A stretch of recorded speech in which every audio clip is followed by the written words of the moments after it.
What is your mission? Do you follow your intuition? How are you here? When do you fear? Who motivates your decisions? Why does the people attacked as a group most insipidly insist on countering individually?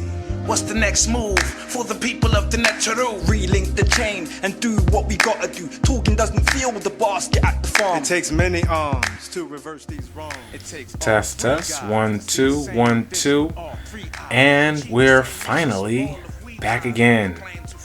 And thank you very much in advance. My name is the F.L.O. Xpress. You are tuning in to our next, latest, and greatest edition episode of the Xpressionz itself. And this is my little space and platform that I have for y'all to share my thoughts, my experiences, perspectives, and I don't want to say like I'm the only person, voice, or opinion that matters, but for now, as we work on expanding and growing and building upon this platform in its early stages, we'd like to introduce more thoughts, opinions, topics, peoples. I was actually talking with a good friend of mine just yesterday about, launching a podcast where we have a group of gentlemen, elder statesmen, if you will, coming together and having a roundtable conversations about culture, art, our experiences, manhood, how those things tie in together, or just, how they apply to us individually, or just what we see going on out there in the world. So I'm going to take these off because that glare was just really not showing my best side there. So again, my name is the F.L.O. Express, or the F.L.O. for short, factual libations for overstanding, or futuristic lyrical omniscience. And today, I didn't have necessarily a specific topic that I wanted to touch on, or a focus topic that I just only wanted to or mainly talk about. Is quite a bit to catch up on, as it has been a little bit of time has passed since the last time I recorded an episode. So since then, I have quite a few announcements that I'd like to share. Maybe not a big number of announcements, but they're big announcements, and a few of them. So that'll be something to stay tuned for. I'll be getting into that shortly. I did want to discuss a little bit about the controversy, if you will. I don't think that's the best word.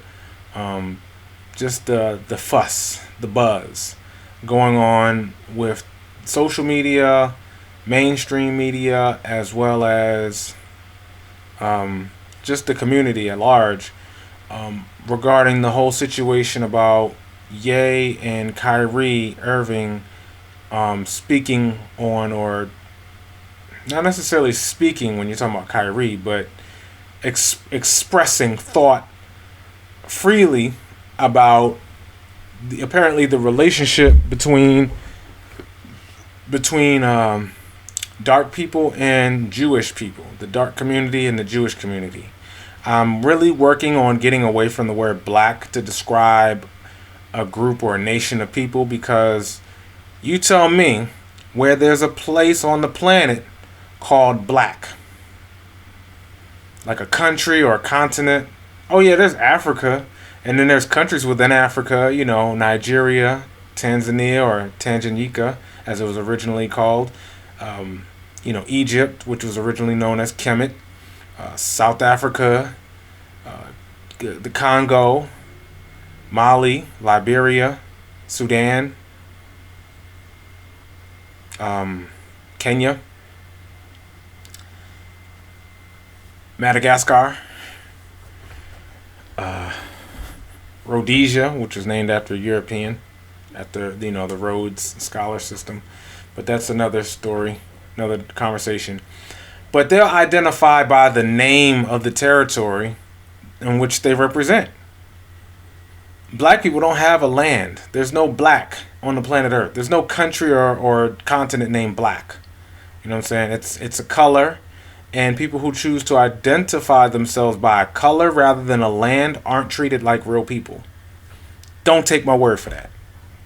all you gotta do is look around you and do your research. People that identify themselves by color rather than an actual tangible piece of land don't get treated like real people. So I tend to go with dark just to at least get away from a useless brand. I mean, the people mean a lot, but the brand, the label in which many of us or many of them identify themselves is useless. It doesn't give us any power, doesn't give us any designation of power, none of that shit. So that's another conversation. That's a whole nother topic we can touch on at another time or later in this episode, I suppose. I'd love to hear your feedback in the comments. So there's that, and then there's, you know what, let me just go live on Instagram. We'll see who's actually around to tune in with us today. No, where's my other phone at? Hold on for just a second. One moment.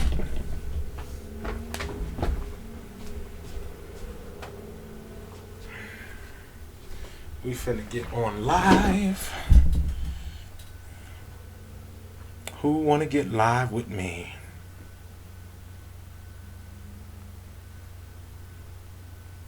Wait, I was saying something on there.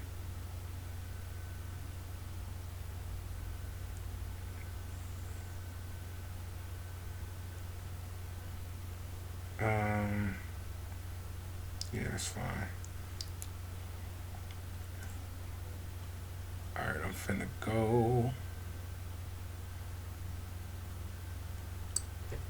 Okay, so I have some folks that are online. Alright, peace everybody. I'm going live because I am recording. And we are live. We stay live. You know what I'm saying? So that's cool. For those who tune in, we appreciate you. And for those who catch the recording later, we appreciate you as well. You know, anytime you're able to give us some of your time and energy, we just want to make sure that it's worth the investment for you. The experience is worth the investment. So we're going to proceed. So yeah, we was talking about, you know, a bunch of stuff. But anyways, just to go back to my original thought about what we came to do today. Also, another thing I wanted to touch on before I get into it was also, I guess that there was a topic that I was going to, you know, bring into the conversation today is the pros and cons of recording single tracks versus recording stack tracks for your vocals as a recording artist. Mainly pertaining to hip hop and rap, just because the rules in rap aren't really rules. There aren't really any rules. I won't say there aren't any rules, but there aren't too many rules in terms of structure or methodology or approach to making a hip hop record, which is why it's so great and why it's so terrible at the same time. I know that a lot of the best artists do have a formula or have formulas that seem to bring them the most success, and that's what they abide by. And there are some benefits, intangibles to either equation, you know, either side of that coin, you know, whether you stack them or if you just leave them singular. And we'll get into that. Yeah, we'll get into that. So, without any further ado, I have announcements for those who may be tuning in now or will be tuning in later.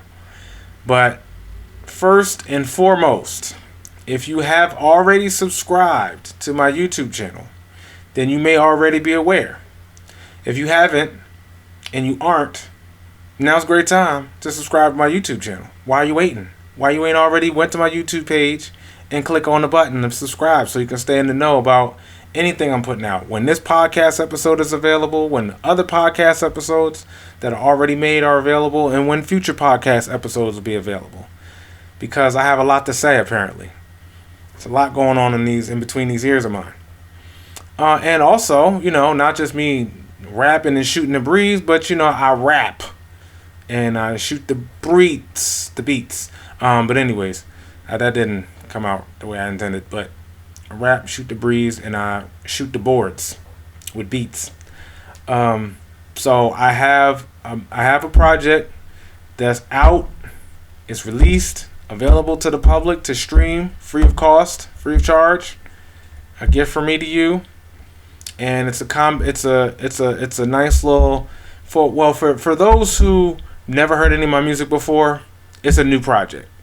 For those who have been following and supporting over the years, hey belated birthday girl, thank you for joining. Shout out to a very close friend of mine, Miss Shay. We appreciate you for tuning in. I'm actually recording while I'm going live as well, so we appreciate you for being here. Whatever you can catch, whatever you're not able to catch, I'll have it on my YouTube page so you can catch the whole conversation. You're very welcome. Thank you for being a part. Thank you for crossing paths, for allowing the Most High for us to cross paths. It's hard for the month of January to pass by and you're not on my mind. But yeah, so we have the F.L.O Xpressionz Volume 3. Good time for you to tune in. The F.L.O Xpressionz Volume 3, The Past, Present, and Future is out. It's up on YouTube, on my YouTube channel. You can stream that free of charge. Just go on my YouTube channel and just pull it up. It should be one of the top links you see. I do need to update the information on this YouTube, on both of my Instagram accounts, to have the link available. I will post it. I will have it in my bio, and I will post it some more so that all of yous can, get the information to tune in and listen to some free music. So for those who have been following and supporting over the years, it is a combination of remastered classics, some unreleased exclusives, and some previews of the upcoming release, F.L.O Xpressionz Volume 4, The Lost and Found. Now, some of you, I did send copies of the draft, earlier drafts of each mixtape. I have gone back since the last couple years to remaster. I had to go and clean some things up. I had previously released it, did a launch party, but I had since relearned a lot of important fundamentals to professionally mixing and mastering, which have come quite in handy, not just for this project, but of course, obviously, what I've learned will carry on to future projects. But what I was able to do with these last two projects, I'm satisfied. I know that I can do better, and that my best work has yet to be created and released. I'll put it like that. My best work has yet to be created and released. So I do look forward to the next project I'm already working on, Volume 5, and most likely after that will be the creation and the release of my debut album, which will most likely be an independent release. But if I come across somebody, with good backing that wants to do, decent business, I don't expect anyone to do good business, but yeah, good business. I'm sorry. Wow, I just really said that out loud. To get good financial backing from someone who actually intends on doing good business, then it could be a release through a label. I technically am co-owner of a record label, Mike the Mouth Music, but we're all independent. There's no substantial financial backing other than what we generate from our own endeavors. So it's definitely from the ground up, but there's no way to go but up. So, but anyways, we project and foresee much bigger and brighter for the future, and we appreciate where we are currently in the process, because you can't get anywhere in life until you start. You don't have to be perfect or great to get started. Wait, what is it? Yeah, you don't have to be perfect or great in order to start, but you do have to start in order to be perfect or great. And you really can't be perfect, but you can be great. So, in order for you to be great, you got to start. It doesn't matter if you're great when you start, but in order for you to be great, you got to start. I know I totally botched that quote. It's Saturday. I've been working my tail off all day yesterday. I'm surprised I still have any brain cells or energy to do this. In fact, that's part of the reason why I'm doing this right now is because I've been working so hard, not doing what I'm doing or not, investing or feeding my craft. So I just said, hey, as much as I want to be writing songs and banging out beats and, getting projects ready, it's a process. It's something that I put time into, ever sparingly or sporadically as I can until I can work it up to a point where I'm consistently investing full-time energy and time into, creating. Your support is what's going to make all the difference. With your support, I can get to that point. I will get to that point. Your support is what's going to get me there. So, like I said, subscribe to the YouTube channel. I'm working, trying to build up, what is it, 1,000? So I'm working to get up to 4 digits of subscriptions and engagement to be able to, start to monetize my creation, my creative self. And the more money I can make doing what I'm doing, and the more time I can do it. And I could just devote that, and you'll see podcast episodes every 7 days, if not more frequent than that. You'll see projects coming out every year, every several months. You'll see, me inviting guests and panelists to chime in on the topics and conversations that I have to offer on this platform. You'll see artists featured on projects that I'm working on. That's just a part of the vision of what we have at New Analog Productions and what I have personally as, F.L.O. Xpress. So, that first announcement, the F.L.O. Xpressionz Volume 3, The Past, Present, and Future. It's a 9-track project that's on my YouTube channel. You can go stream it anytime you want for free, and I will drop the link. Right. Okay, so it's my name, the F.L.O. Xpress. I'm not sure if, I'll post. I'm going to pin this message to the chat so that way anyone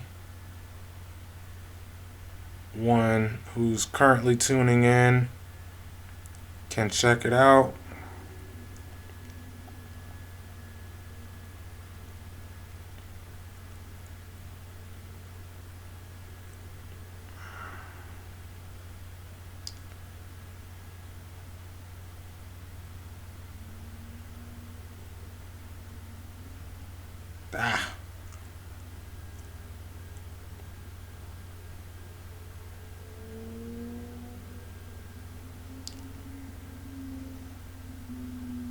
Okay, I'm gonna pin that. Yep, boom, there it is. Okay, good question. Appreciate you for asking. That's why having that feedback is so important. It matters. So there's that, and so yeah, F.L.O. Xpressionz Volume 3 is out. It's done. It's out. It's released. F.L.O. Xpressionz Volume 4, the Lost and Found. And I may just drop an episode just kind of explaining that project, because I gave y'all a background on who I am and where I come from in one of my earlier episodes, but the projects themselves are, a conversation in and of themselves. And I'll give you a little bit about Volume 3. Volume 4 was the title is kind of like a status update of where I was at in the musical part of my life, the lost and found. There were some things that I lost that were important to me. There were some things that I found in the process of recovering some of what I've lost. I found some things that I lost, but what I found, it's like you lose something, you look for it, and you end up finding something even bigger and better or greater than what you lost. It's like one of those type of stories. And I'm glad I was able kind of to capture that part of my life and that process in the music. The music itself doesn't tell you what I went through, but it's evidence of what I went through. And I I know a lot of artists can relate to, the album not being a perfect product or where they at in their lives. They'll be like, that's the last thing I want to do is make an album when I'm going through so much crap. Think of Nas circa 2000, early 2001, when the beef with Jay-Z was really starting to cook. Mind you, he was going through issues with the label, Columbia Records. His records were getting leaked. That's why those albums leading up to the Jay-Z battle were so also ran. Because he dropped Illmatic. Timeless. It's a time capsule in 90s hip hop. It's certainly a gold standard for lyricism. A lot of people tend to use it as such. And many would say it's his best work. I wouldn't necessarily disagree with that. He's had other really great projects. He's still making great music today. What he's got going on with Hit Boy is something special. That King's Disease series, it's not Illmatic, but it's still great music in these times. And, that's great that he finally actually has consistent production that can actually match his skill set or keep up with his skill set. Because Nas, I felt like, was always a great artist, great lyricist, but some of his projects suffered because of that lack of consistent quality production throughout. And the albums that had that were, obviously joints that we still play to this day, still a heavy rotation. The ones that didn't, But he dropped Illmatic. Follow that up with It Was Written. It was still a gem. I know when it was first released, or the few years after it was released in the late 90s, heads was like, it's not Illmatic. But we didn't appreciate Illmatic for what it was at the time either. I mean, we knew Illmatic was a great album as soon as it came out. But it took some years before we really dug into it. 10, 15, 20 years later, now we're creating documentaries, and he's getting all kinds of awards and achievements and recognition for Illmatic. It takes time for people to really be able to appreciate, genius work. It's rare that you drop genius work and it gets immediately recognized. Sometimes it takes after the life of the artist that created it before it really gets that recognition. So those two projects were those are what we could expect from Nas. The ones after it, what was it? I Am and Nostradamus. A lot of records from those albums got leaked from the internet. Well, either the internet, that was just starting to become a thing, and then bootleggers too. I don't know how those records got leaked, but a lot of stuff that you heard on his first Lost tapes was for those two albums. So he actually had great tracks ready to rock and roll, and he was getting sabotaged somehow, way, shape, or form. So he couldn't use the tracks getting leaked. He had to make other tracks to replace those tracks, and had to do them at the last minute because the label's like, we don't invested all this money into creating these projects, bruh. We need something. You got about, because I don't know how it works, but like if there's a deadline. If the artist doesn't meet the deadline, they may just scrap the whole thing and the artist has to foot the bill. I'm not sure how contracts are structured. There's no rules. Talk about no rules. There's no rules to necessarily making rap. There's no rules to how contracts are created and set up for artists either. But that being said, there's a lot of things being said. I told you I had a lot to share with y'all today. I said that. I did. So those albums suffered in quality and creatively.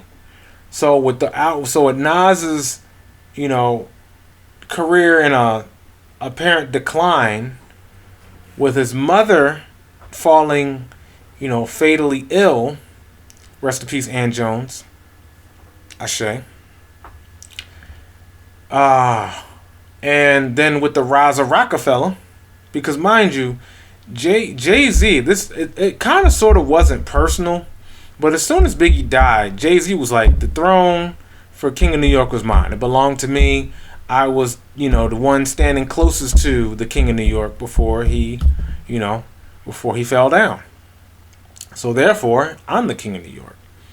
I think he knew, though, that was going to be a very ambitious title to have, because King of New York went beyond just New York. For New Yorkers, that's where the hip hop art form and culture started. So to say you're the king of New York, you're the best MC out of New York, you're basically saying you're number one in the world. I'm the best rapper right now, hottest, best, whatever you name it. I'm at the top of the heap. I have the most power amongst the artist ranks, because having power as an executive, that's different than having power as an artist.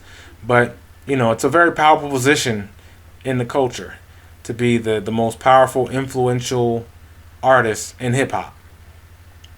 Being the biggest artist out of New York, biggest rap artist out of New York in the 90s, early 2000s was the equivalent of saying I'm the biggest thing in music right now.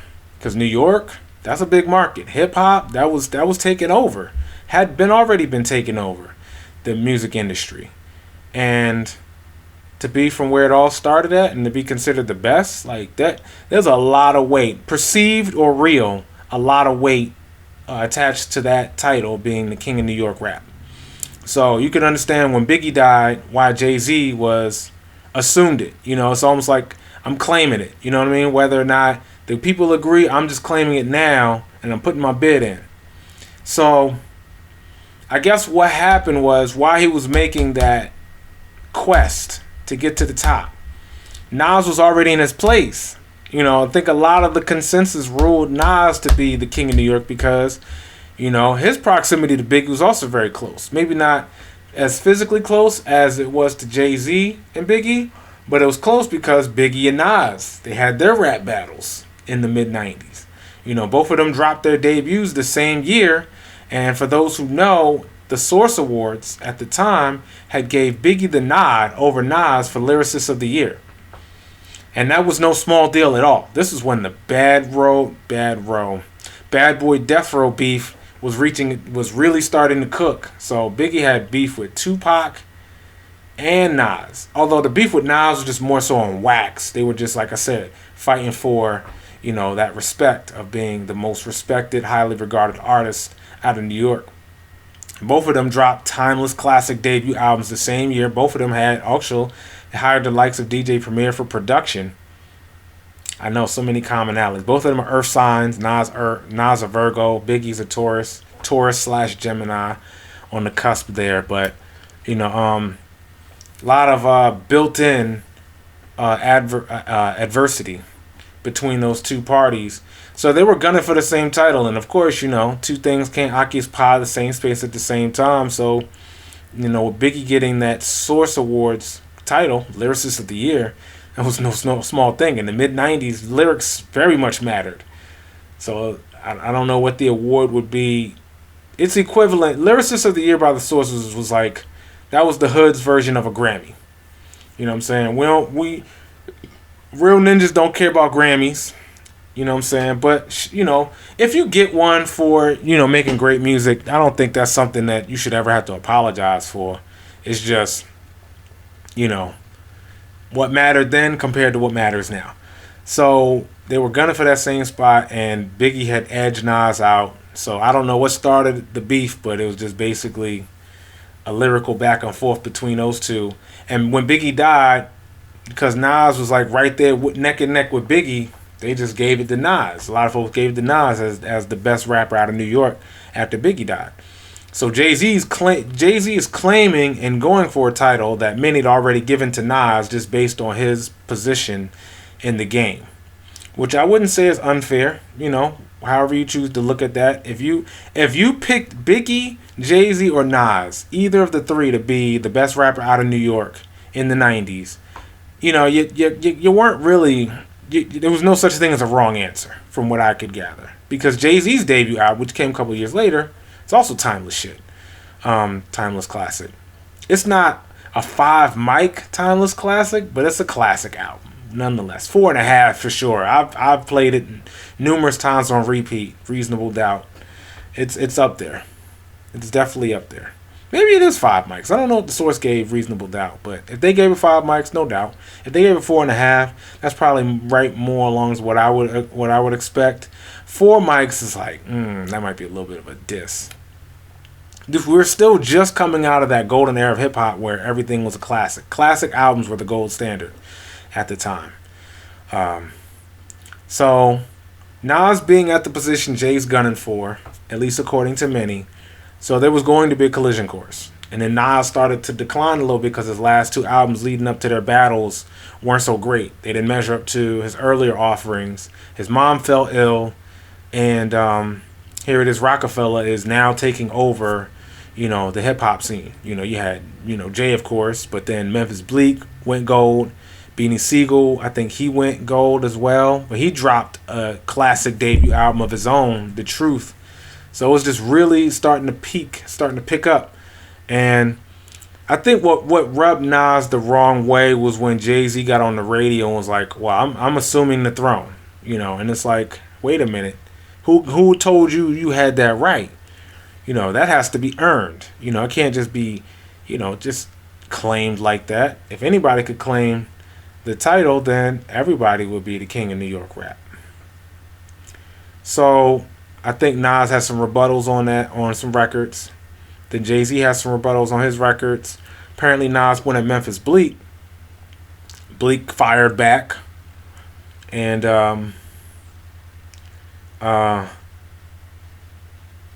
it might have started the other way around. I don't know exactly how it started. That's the biggest mystery of the whole Jay-Z Nas situation. Exactly where and how did it start? I think some seeds were planted as early as Biggie's passing. So you could say it went back to 97. I think ultimately the collision course came from both of them gunning for the best rap to be the best rapper in New York. So that's what naturally put it on the collision course. Now, there was a record on Memphis Bleek's first album where Jay-Z had some unnamed bars towards somebody. Many would speculate that it was Nas. Nas fired back on one of his albums of that year, I guess assuming or figuring that, there was some shots fired at him from the booth, so he fired back. And he was like, he didn't name no names, but he definitely made it clear in the bars who he was talking to. You want a ball till you fall? I can help you with that. I think I might have highlighted on this before. I'm not going to beat the old horse. But it's a great moment in hip-hop, I know the Biggie and Tupac beef, it ended very tragically for both artists and anyone close to them. But the Jay-Z Nas beef was like equally as monumental to the culture.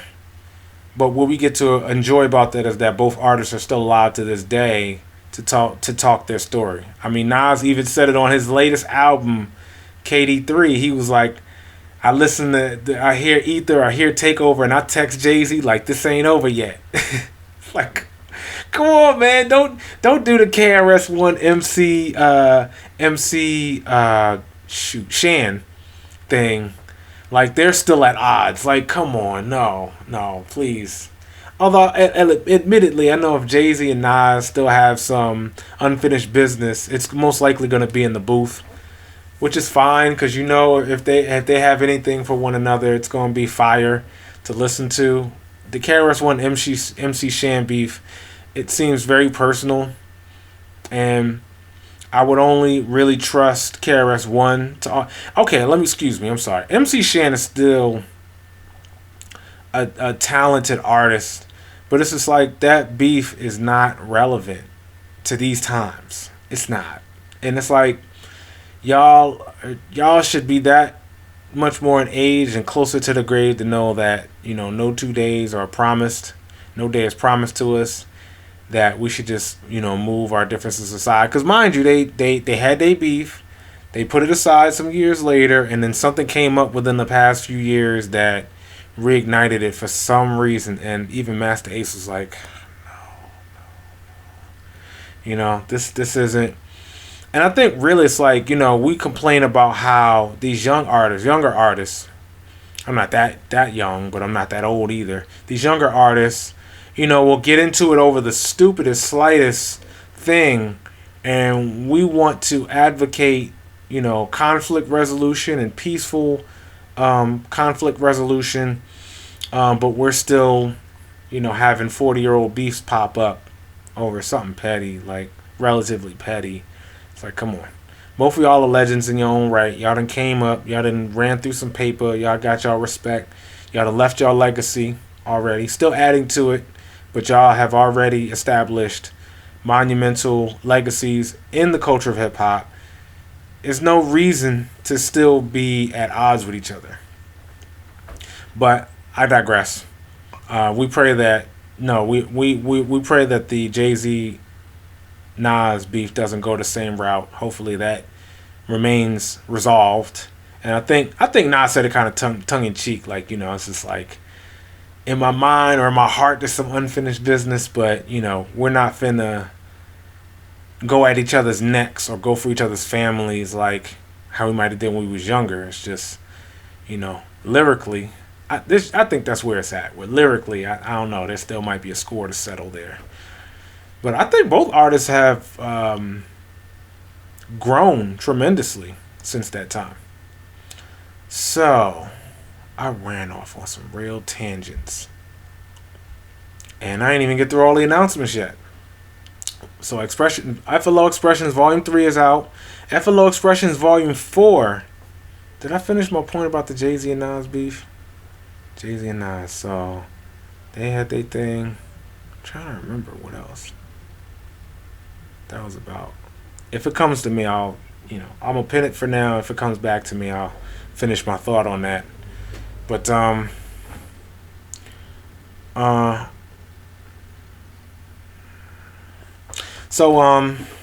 it was a great story to tell your grandkids. Do your research. I hope they do a documentary on it if they haven't already, and you know, watch it with your kids or grandkids, because that's a great story, great rap story to talk about, to experience, to relive. Like, oh wow, because people know about Jay-Z and Nas. I know they're OGs now, but they're still relevant. They're still a presence in the culture, in spite of what any other rapper might say. Shout out to 21 Savage, but you know, Nas is still relevant. He may not be as relevant as he was in his prime or in his heyday, but he's still relevant to the culture. You know, where would we have a Dave East to listen to if not for Nas? So, and his record label, and Jay-Z and Rock Nation, what they're doing for hip-hop right now is very relevant. I know he didn't say anything about Jay-Z being irrelevant, but Jay-Z and Nas being very much contemporaries of one another, if Jay-Z's still relevant, Nas is still relevant, in my opinion. But like I said, shout out to 21 Savage. That Drake collab album was great. There was a couple misses on the joint, but it's a solid tape. Like, I liked it.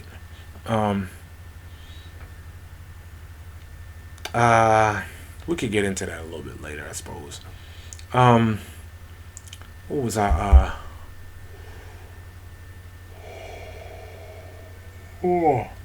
Pardon me. So back to the. So Volume 3 is out. It's available for streaming now, right now. Volume 4, The Lost and Found. I think that's how we got to the Jay-Z and Nas situation. Getting back to this announcement. So Volume 4, the F.L.O. Xpressionz Volume 4, The Lost and Found. That project is complete. It is ready for release. It shall be launched and available to the public very shortly. We're shooting for release of around my Earth Day, February 13th, 2023, in the Gregorian calendar year. We're shooting for that release date. It'll be somewhere around that time. Just know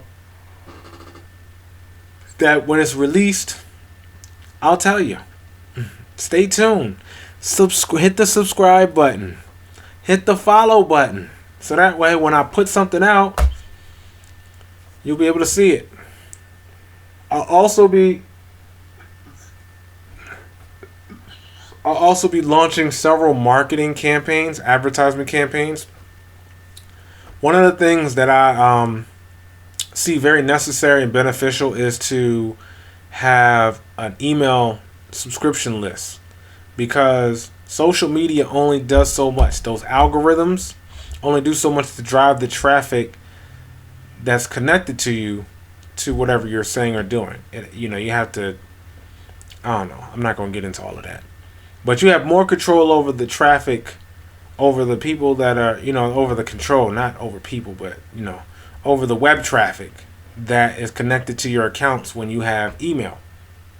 So if I can send you an email or even a text, I think text is, probably comparable to email. But I know a lot of people check the email from their phone. So whether you want to connect through text or through email, prefer email because it's like, people lose their phones. But, if you have your email, you can go to a computer or you get a new phone. You can reconnect all your accounts information to the new device. So email is a little bit better than texting. But either or.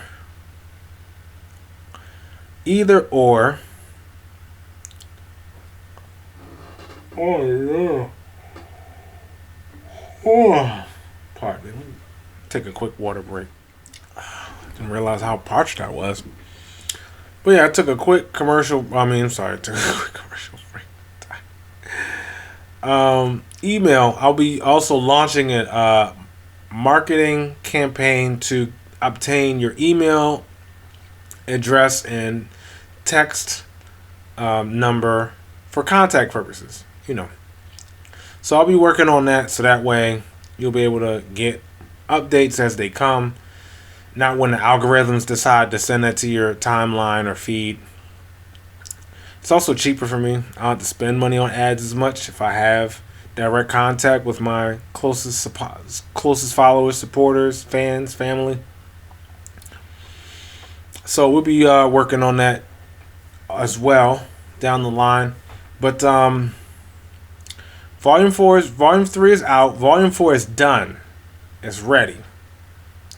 Now, the reason why it's not already released is because I didn't want to just release it by itself. I would rather offer something in addition to the value that you get from a quality listening experience with my music. What does that mean? I will be selling t-shirts and hoodies and additional other types of merchandise to go with my music. So if you buy something from me, you will be receiving a free download link or free link to stream and or download. To stream and download, excuse me. Volume 4, The Lost and Found. Excuse me. So I'll have a link for you to stream and download my latest release. Latest full-length, all-original release, F.L.O. Xpressionz Volume 4, The Lost and Found. So Volume 4...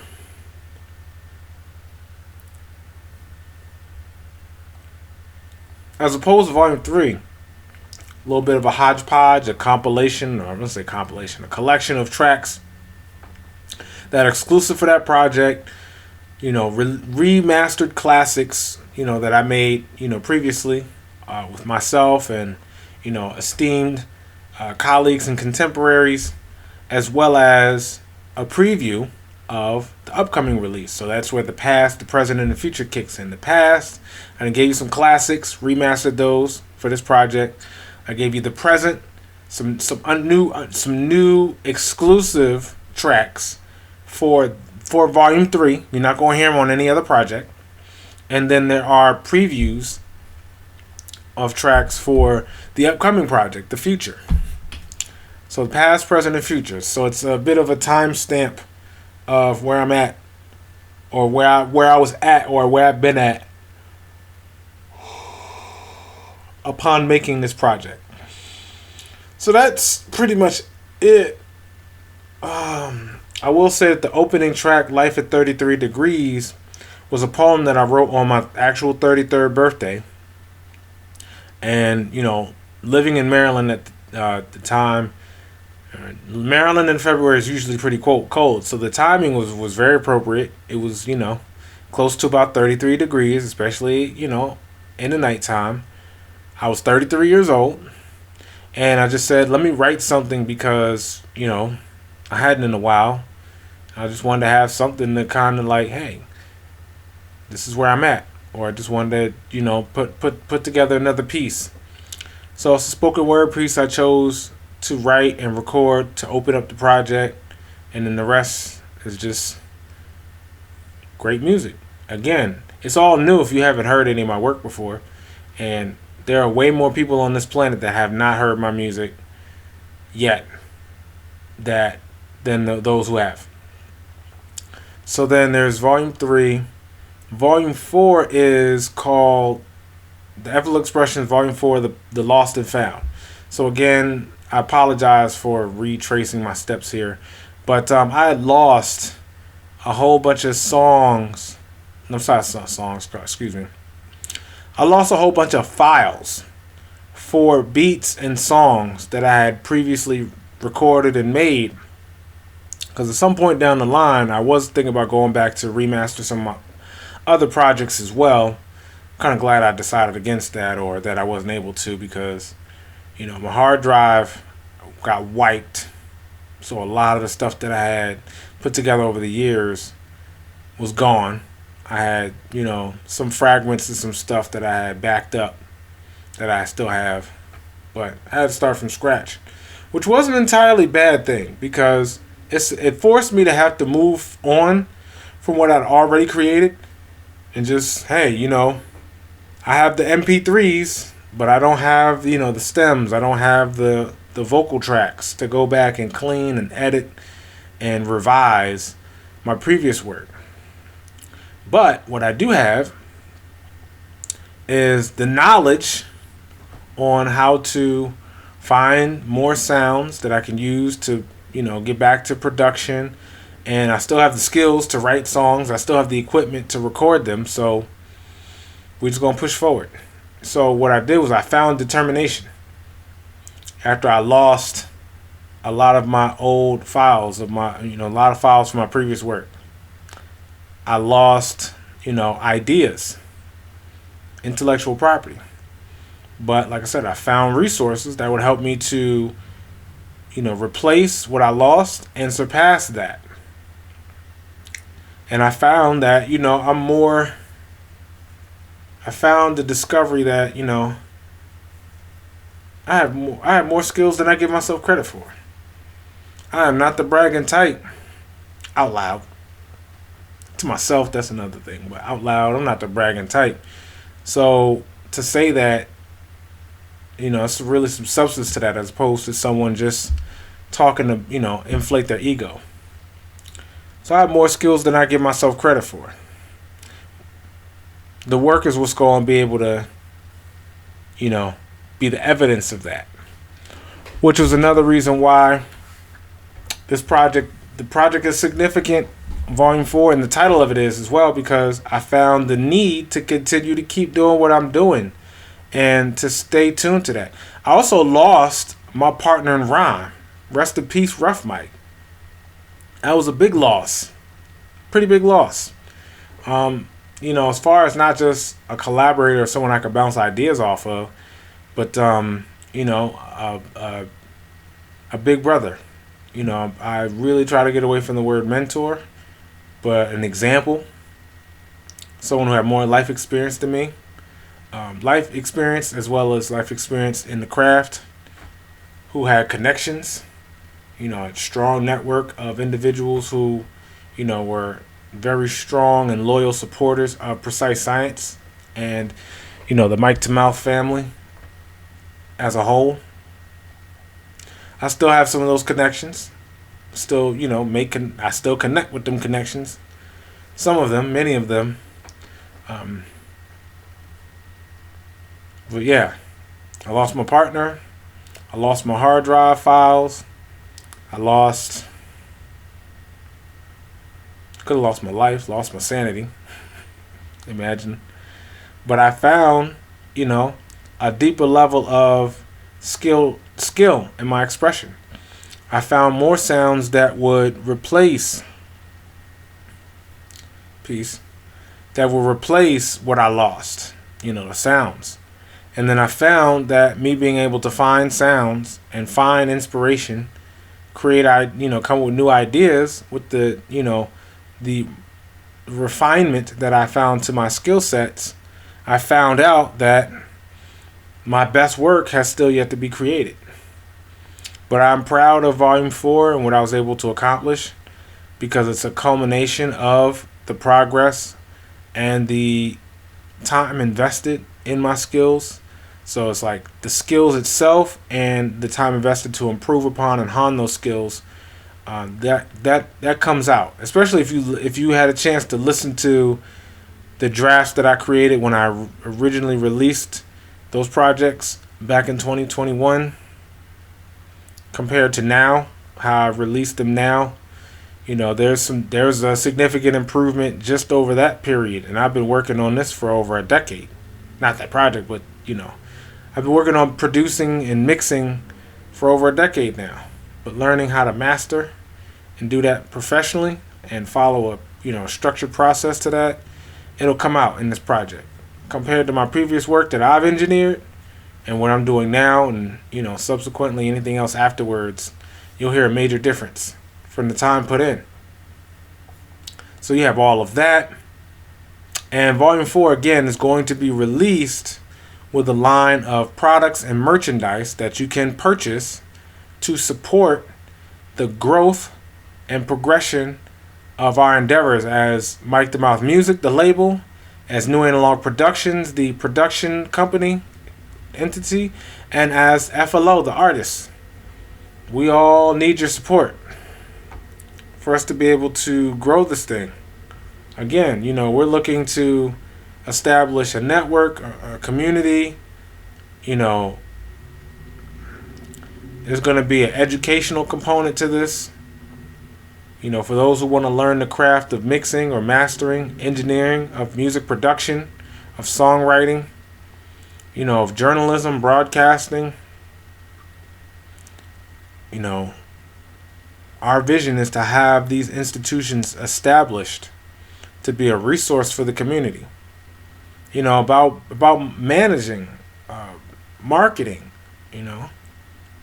I think that there could be more people in the marketing business providing resources and assistance for artists who have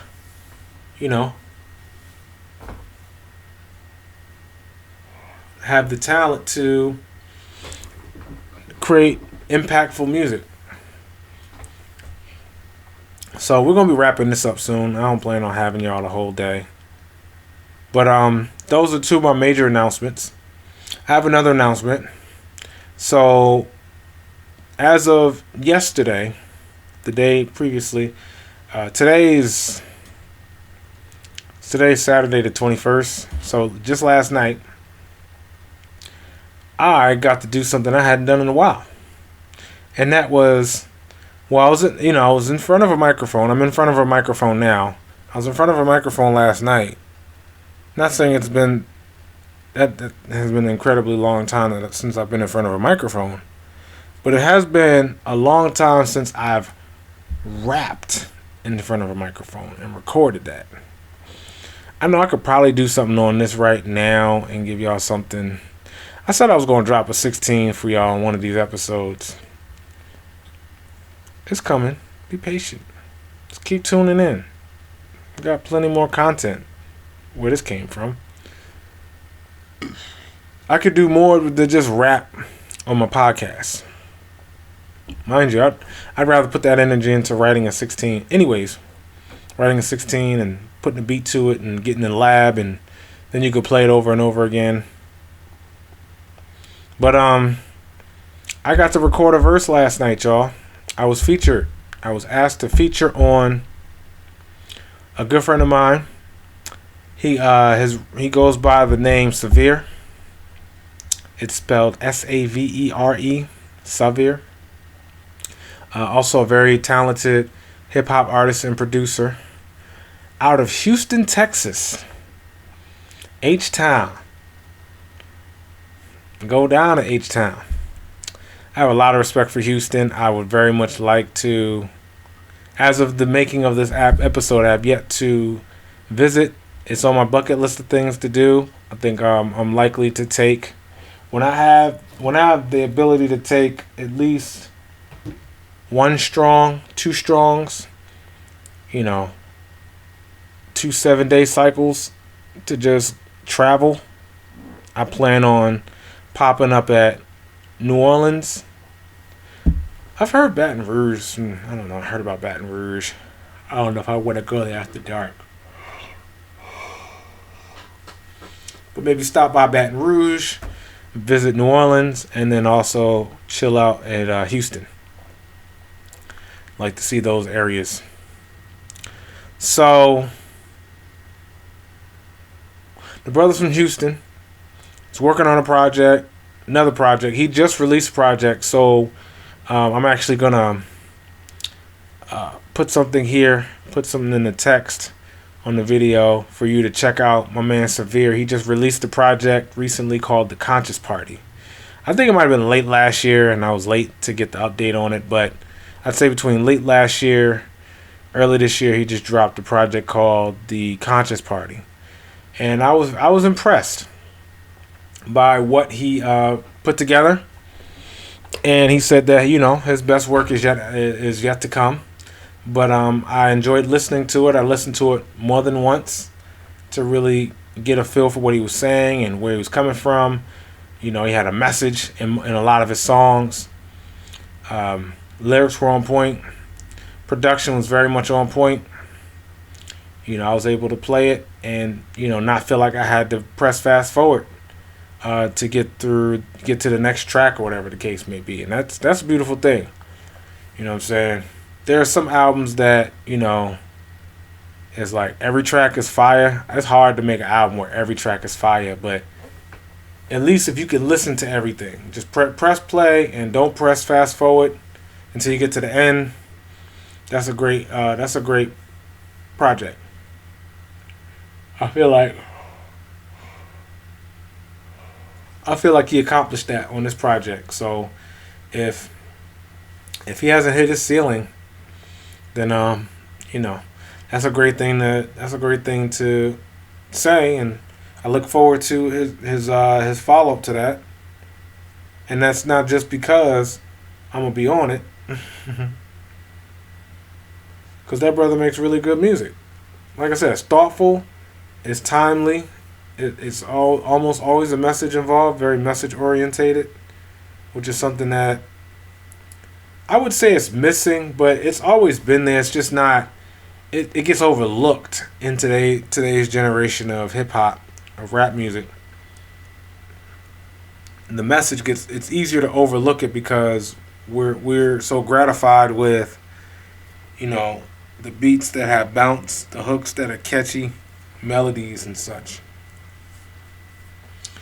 Nothing against it or anybody who makes music that way. It's just we also need the more we pay attention to the new shit, the more we need to really appreciate, the vintage era of hip hop that paved the way. And I was just talking to my brother about this, Severe, about how the machine, the powers that be, that control the music industry,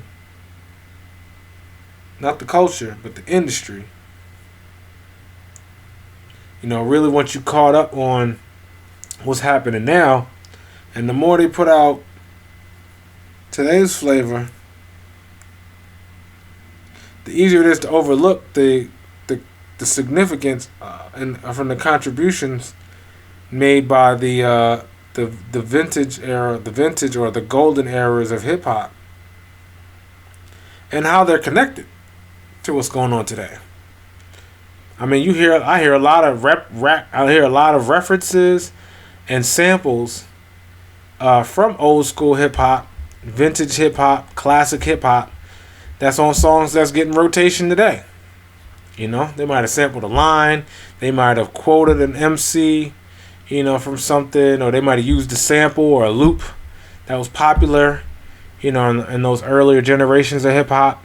So it's like, you can't tell me that that time in the culture wasn't important. Even if it's not as relevant, it's still important, because without that, how do we even get to this? You know, without the father, it's like saying the son only matters, you know, the father doesn't matter. Wait, what? How, if there wasn't a father, how is there a son? Of course, the mothers too, you know, of course. But we're just talking about, you know, the genre and the generations and the foundation. That was a mouthful.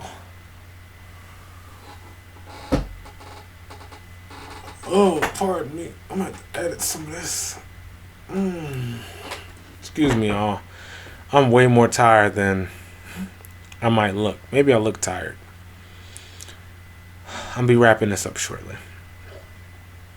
So, again, recap. Volume 3, F.L.O. Xpressionz Volume 3, The Past, Present, and Future, is out on YouTube and available right now for streaming.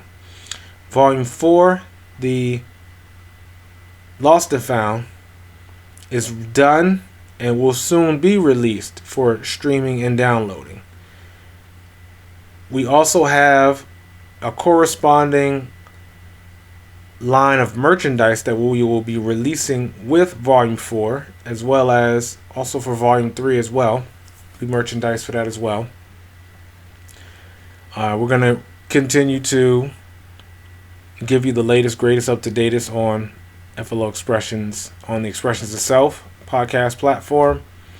And let me see, was there anything else? I did want to give a little spotlight to my man Severe for the Conscious Party. He's an independent artist out of Houston. My man has probably forgotten more than I've learned about music, about hip-hop music, about underground hip-hop.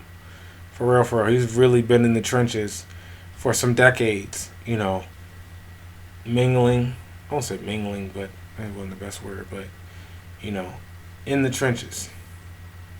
Connecting with artists from different walks of life, different eras, different regions, and sharing that with the public. And also putting that in the music that he makes as well. And today's his Queen's Earth Day, so shout out to Mrs. Severe. And we're officially in Aquarius solar phase, so shout out to me, shout out to my son, shout out to Joey Badass, shout out to Rakim, J. Cole, J. Dilla, Dr. Dre, Rhapsody,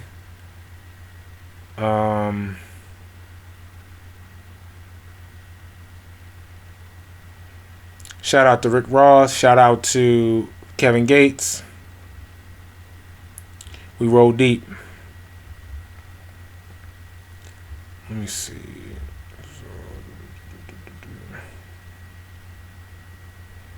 Okay. So, a couple things I'm going to touch on before we leave real quick. Single track versus stacked vocals in rap recordings. Pros and cons. Part of the reason I bring this up, hey, all right, we have a very special guest on our Instagram Live. Well, had a very special guest. I don't know if they're coming back, but shout out to my firstborn. Thank you for tuning in for that brief moment. But baby girl, if you come back on, tell your mama to call me, please. I need to speak with her. I need to come see you. But what was I saying? Train of thought got messed up that quick. So stacked vocals versus single track vocals in rap recordings. I bring this up. It came up because when I was thinking about it on my way to the recording session, I was also thinking about it while I was in the recording session. My man offered to record backup vocals to my lead track when I recorded my verse for his track, which will be titled War Chant. It'll feature myself, it'll feature Severe, as well as a couple other artists. Not sure where they from or who they are. I didn't get that information, but I suppose when the track is finished, I'll be able to plug that in, and also I'll be able to plug it in, and shout out the artist. Bad. I do apologize for the yawning today. If y'all had any idea how hard I worked yesterday, you would know why my energy is not where it normally is. I haven't, been on a podcast episode in a while neither. Ooh, wow. Oh wow. Okay. All right. So we're gonna wrap this. up. Wait a minute. So pros and cons to stacked vocals. So I ended up. Oh no. I'm gonna share the pros and cons. I'll let you know which one I went with. I was about to just. Yeah. I was about to tell you, but you're gonna have to hear my thoughts first. So before I tell you what I did, let me share the pros and cons. So, for stacked vocals, pros are, well, more volume, more presence, maybe not volume, depending on how the engineer. Okay, my live's about to shut down. I didn't know they had a limited amount of time, but okay, so if my live goes off. Tune back, check back in. Oh, peace, brother. My live's about to shut down, but I'm still recording for my podcast episode, so that'll be up on YouTube shortly. But peace, hotel. Oh, yeah, I guess it's.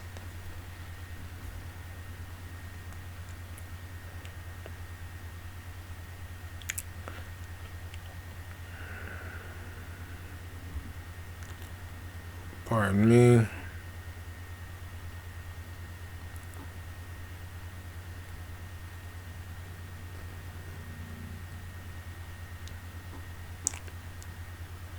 So with stacked vocals, you have the benefit of more presence on the track. You have more vocals. You have more vocal tracks. So it's more presence. Just your vocals sound more present over the beat. It gives the engineer more to work with as far as like panning, volume control, effects, things like that. You can have more creative control, or I don't know. You have more to work with, more material, so you can get more creative with that material. Let's see. More presence, more material for the engineer to be creative with. If that's, if you're going that way, if like you were planning on, adding different type of textures to each layer of vocals. Let's see. Clarity. If there wasn't something that, there might have been a word or two that was missed or wasn't clearly stated in one vocal track, you can back it up with another vocal track and maybe add more clarity to important words in your vocals. It enhances the presentation from a delivery standpoint when you have more vocal tracks, and you could literally say more. If I rap my line, like I said, if I lay down a lead track for the verse and then lay a stack track or a couple stack tracks for the verse, then there might be certain words that I want to add emphasis or enunciation to. I may want to emphasize certain words from a delivery standpoint with energy, or from an enunciation standpoint from just, being able to hear audibility. If that's a word, I might have made word audibility. I have to look that up. And it gives the engineer more to work with if you or they are inclined to get real creative with how you want to present and manipulate the vocals. Let's see. Any other benefits to stacking your vocals? Well, those are the ones I can think of right now. If I come with some more, I'll share them later. The pros to single track which could, I guess, be inverted cons of the stacked track approach. Well, the pro single track saves time. You lay one track down. As soon as you get that one track, how you want it to sound, you're done. It requires more. It's more of a challenge to get that energy in the delivery and the performance of the vocal. But the benefit of that is, it also trains you to, okay, so it gives you an easier frame of reference to study your vocals. So if you lay a single track verse down and, you spot, or the engineer spots certain, errors or imperfections in the performance, if they weren't intentional or if they don't go well with the rest of the verse or the song, then it's easier to find those imperfections. So then you can either decide to punch your vocals in over those spots on the verse, or you could just re-record it. It's easier to spot when something isn't done right. So you can learn from, you could probably get more out of studying a single track than if you have a verse that has a whole bunch of vocals stacked underneath the main track for you to spot weaknesses. So the pro to stack vocals is easier to hide, mistakes in the recordings. You can mask, but but that's also a con too, consequently, because now you're hiding imperfections or issues with your vocal performances. And if you are, if you're a professional artist or consider yourself to be one, or that's what your aim is, to be a professional recording artist, you want to master the art of vocal performance as much as possible. Because myself, I can tell you from personal experience, I worked on this part way more than I worked on this part.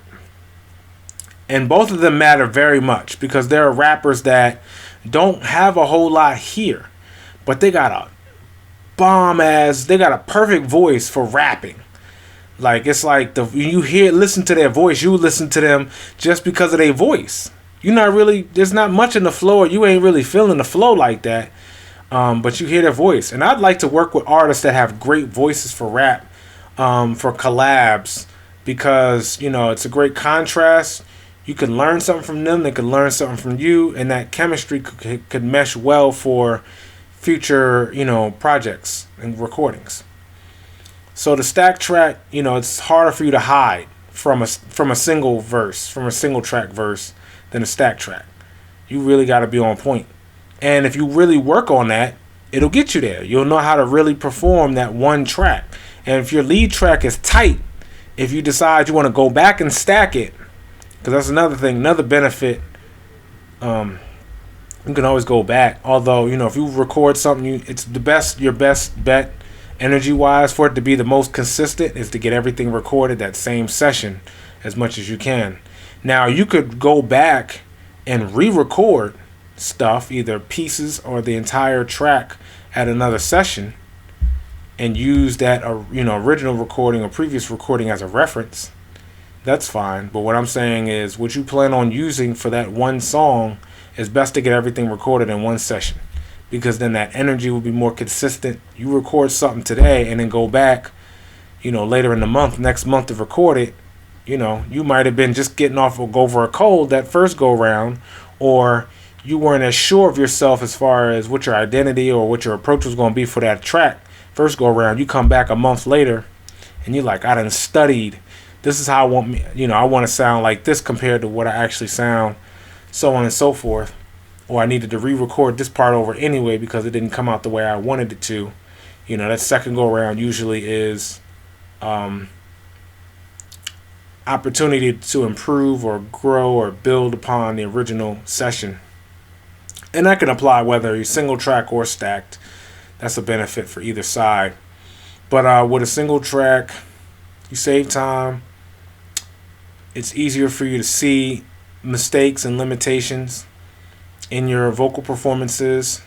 You can point them out easier, which can be, a very useful teaching tool, especially for artists that are still developing their skill sets. If you haven't mastered your skill set, Single tracks are good because they're quick and easy, and you can learn a lot from them when doing single track recordings. What else? Well, those are the ones I could think of. The benefits to either side. And to answer your question that I didn't ask, which one did I choose? Did I go with stacked? Did I go with single? You'll have to listen when it comes out. When it comes out, that's when you know whether I did one or the other. Site. Nah, that's cool. I actually went with single track, which was actually a little contrast from because the school of thought that I was taught on is that you always stack your vocals. The reason why is because if you decide ultimately that you want to go single track, you still have those stacked vocals. So that is one benefit to recording stacked vocals, because you can always put it out a single lead track. But if you record stacked vocals and decide at some point you want to keep them, you always have them. Granted, your engineer, saved everything, didn't delete any tracks. But if you're I need to get off this thing. But if you record stacked vocals and then decide you want a single track ultimately, you can just mute out or delete the stacked vocals.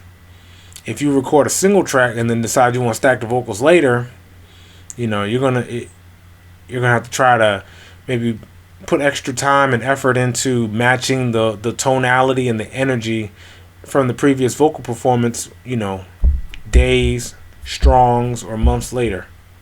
Yes, strong, not weak. Strong. I could have said weeks later, but would you rather be strong or weak? So, if you try to come back after some time, after you recorded something, the energy's not guaranteed to sound or come out the same. Whereas though, if you stack your vocals in the same session and decide you want to just go single track, I didn't like that vocal performance for the stacked tracks, or just the song is taking me a different direction creatively, then you can retain the stacked vocals, mute those out from the recording, and then just render it as a single track. You can compare notes. You can let me play the verse with the stacked vocals. Play the verse with just the lead vocal by itself. What I'm saying? So recording stacked, it's probably if you have time or if you have your own equipment at home, stack them. That way you could just give yourself a reference point. And if you decide ultimately you only want to keep the lead track, you can do that. But if you decide you want to keep the stacked vocals that you've already recorded, then you have that to go with as well. So this feature, I ultimately decided to go with single track. One, I thought I was going to be pressed for time.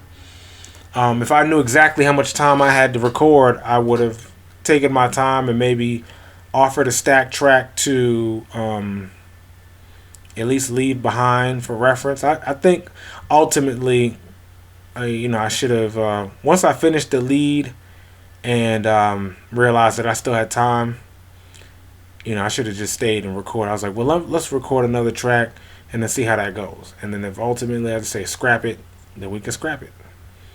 If I say, oh, you know what, that came out way better than I expected, hold that. Let me keep that stacked vocal. But I was like, also part of me was curious to hear myself in a single track for that same reason, to analyze my vocal performance. And upon first listen, after I just recorded it, I liked what I heard. I was like, I like the single track. It'd be one thing if I felt like something was missing.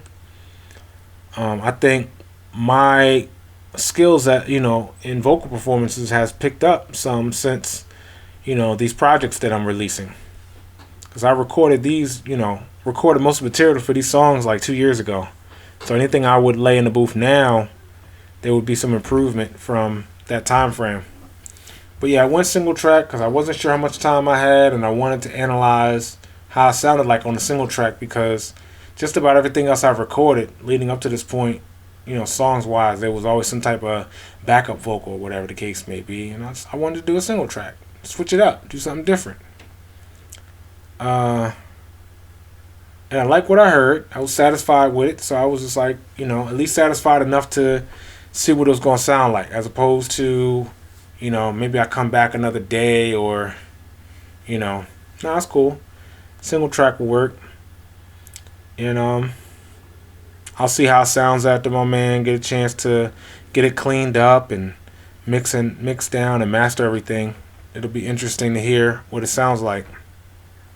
Exactly how it sounds like over the beat. But that was fun. That was a great experience. Something I hadn't done in years. So, especially on somebody else's track. Everything else, most of what I've recorded as a recording artist has been my own material, like my own projects, stuff that I produced already. So it's like, it's different when you have, someone else's energy to work with for creating, as opposed to it just being yours. I make my own beats because, one, I enjoy making beats, and two, because it saves money. It's way cheaper. In fact, it's a potential money earner because, the more ears I catch, the more potential clients that I can, bring in. Say, hey, you need beats? Hold fast. I got some heat for you.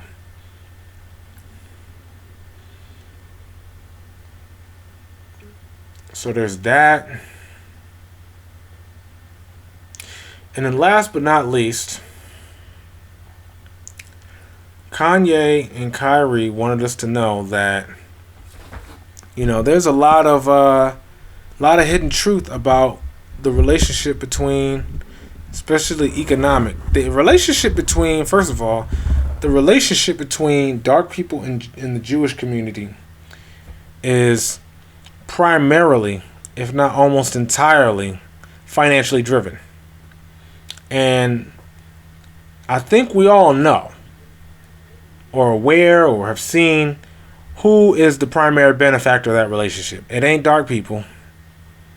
Dark people are usually putting forth the work, the talent, the creativity, and the Jewish are usually the ones that reap the most financial benefit of it. And that's the reason why you have Ye, have Kyrie expressing themselves, on independent media, on social media, just simply, naming names. I don't even know if they named names. They called out the operations. I think Ye might have named some names. And Kyrie had posted a video that apparently is being sold on Amazon, that apparently very much touches on that very well hidden relationship. I mean, it's like the relationship itself is not the participation, or the relationship in action is very much in front of our face. But the nature of the relationship is obvious to us.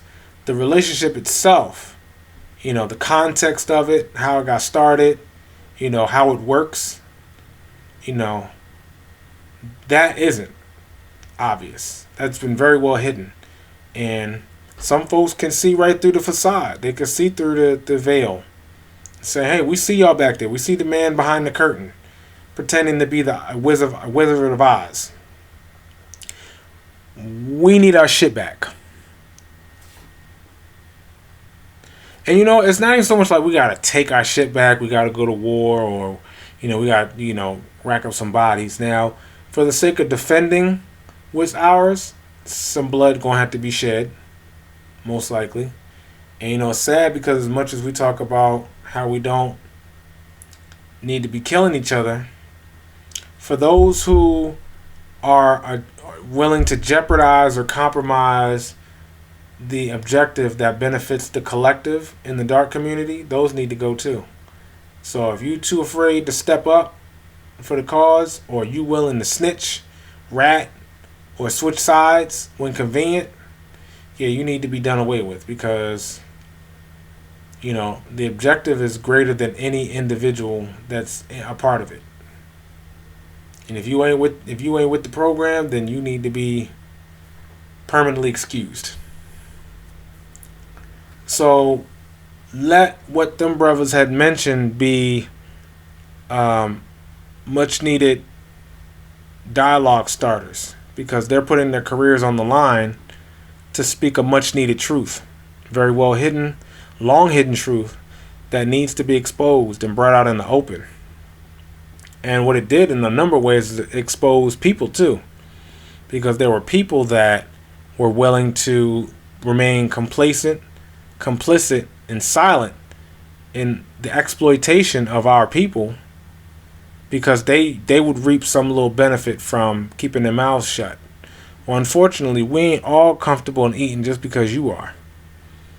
So if you're willing to get comfortable at the expense of a large collective of people, snatch his plate, take his chain, jack his car, rob his house. You don't necessarily got to kill nobody, but you might want to slap them up real good, because they need to be done away with. They don't mean us any good. They're just going to sell us out at the first opportunity to the corporations, the machine, and they'll be able to shut us down and be that much more prepared next go round to protect their interests. So it's a twofold, because not only does it thwart the progress being made from the underground community, it also prepares them for the next move, because they're not only going to prepare for what they saw, they're going to prepare for what they didn't see.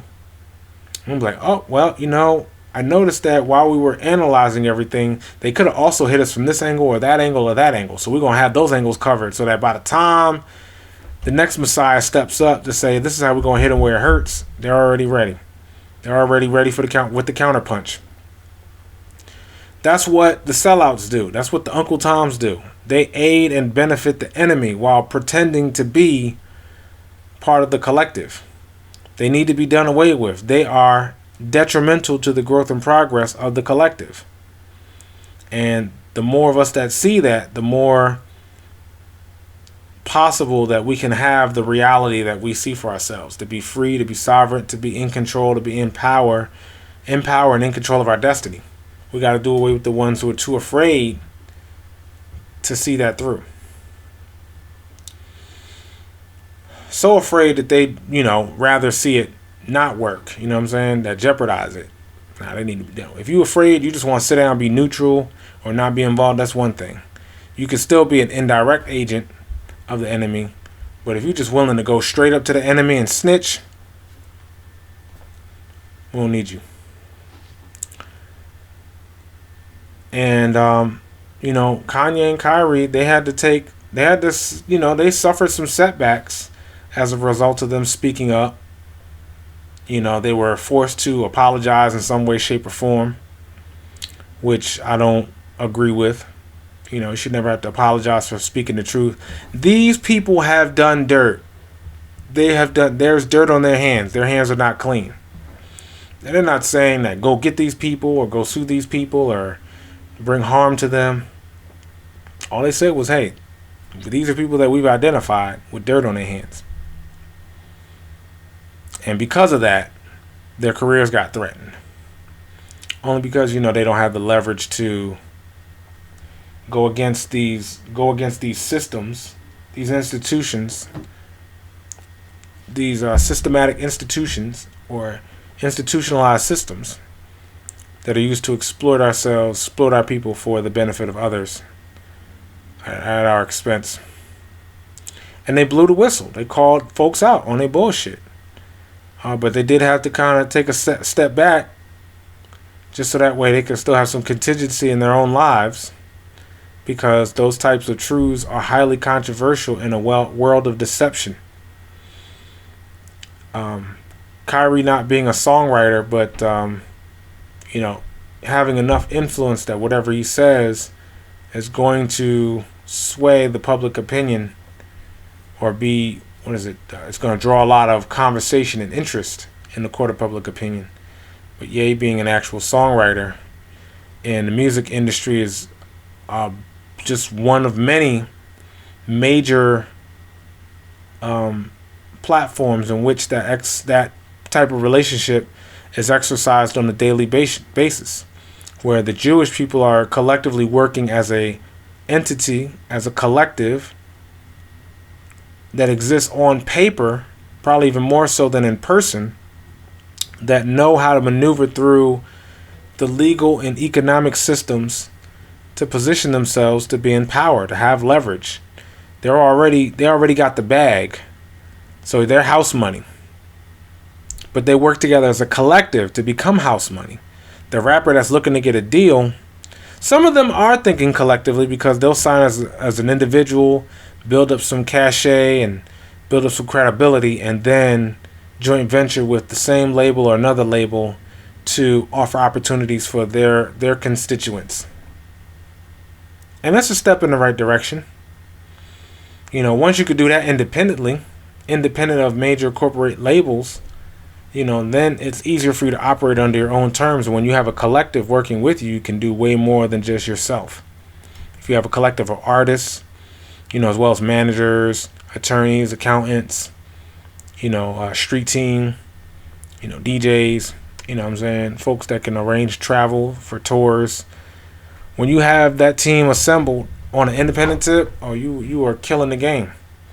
When you have to go through the label to get that stuff, then there are going to be stipulations, or, what they could do is at any point in time, you say or do something that does not align with their agenda or their values, they can just cut you off from the resources that they have. And you may still be contractually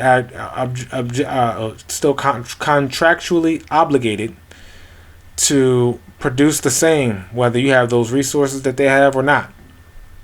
Or they could find a way to just drop you like a bad potato, like a bad, ugly, dumb, hot potato, and do away with you and just find someone to replace your role in their system, like that. So, whenever we see brothers speaking up like this, we really need to at least, verbally, voice our support and appreciation. Even if you don't agree with what they said, take the time to research and understand what they're saying, where they're coming from, and have some appreciation for the fact that someone speaking for folks in a position of being exploited could use the influence and say, hey, we're going to bring this conversation to the forefront because why has it been hidden for so long? So to have that courage, it's admirable. But as I've kind of discussed with some of my brethren, what's the next move for our collective to thrive, to grow, to evolve, to restore our power and our position on this planet as a sovereign people that we once were, many generations, many moons ago. We had that clout, we had the bag. What do we got to do? What's the next move towards getting back to that position? And yes, there was a song that I had wrote and co-produced pertaining to that very subject. It's a very important conversation to have. We was trying to have it over 10 years ago. Some of us were ready to have it over 10 years ago. Some of us were ready to have it 100 years ago, 50 years ago. But we definitely need to have it now. It's no less important now than it was in previous generations. What's our next move collectively? Maybe what's our first move? Before we discuss the next move, what's the first move? As a collective, not I think we should do this or I feel. Now, how you feel individually is important because the collective is made of a gathering of individuals.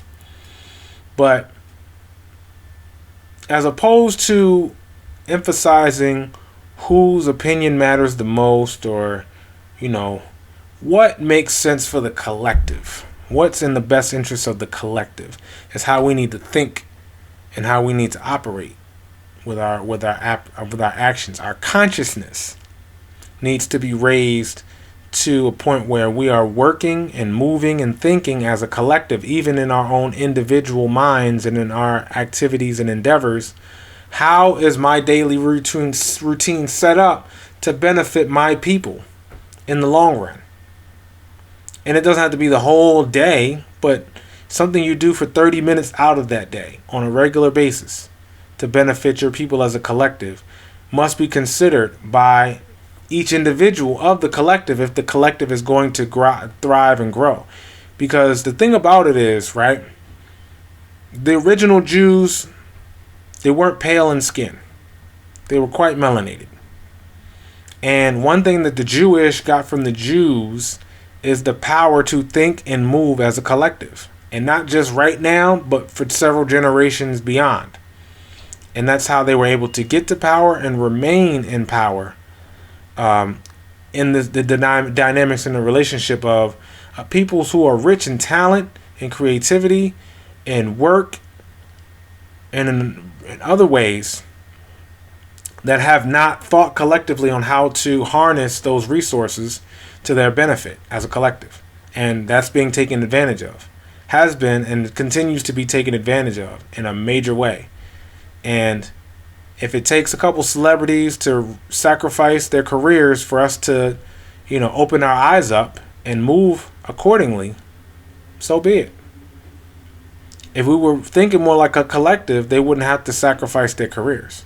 They may jeopardize them, may take a hit, may take a loss, may be a risk, but collectively we can work together to make sure that these brothers are supported enough to where as though they feel even more encouraged to not only speak and think for the collective, but to actually put in that action, which is what we need. So on that note, I'm going to say thank y'all for tuning in. This was a long episode. It's not getting any lighter in the day. I'm not getting any younger. I'm not getting any less tired.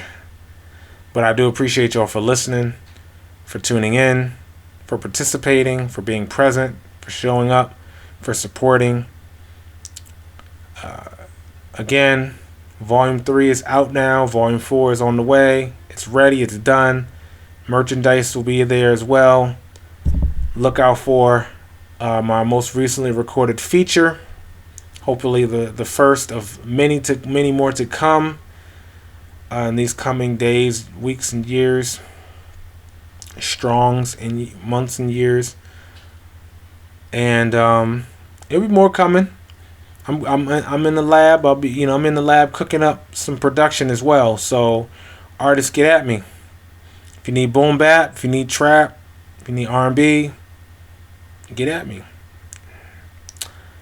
And again, this is the F.L.O. Xpress, factual libations overstood, factual libations for overstanding, futuristic lyrical omniscience. Signing off. Peace, love, unity, having fun, Hotel. Soliloquy. All y'all listening and tuning in right now. Appreciate you. Whether you've been supporting since day one or this is your first day, I want to welcome you to my music. Please listen to my life. It's a little something from me to you. Feel me? Allow me to offer my soliloquy. Introduce you to the F.L.O. so you can get to know who's so lyrically advanced in the prose, thorough with the flows, brilliantly enhanced in the glow, illuminate the globe spiritually. Put your lighters up. For every time I had to fight inside my mind, like my rhymes wasn't bright enough to shine, trying to find divine design for me to show the blind to cut the diamond without the minding gloves.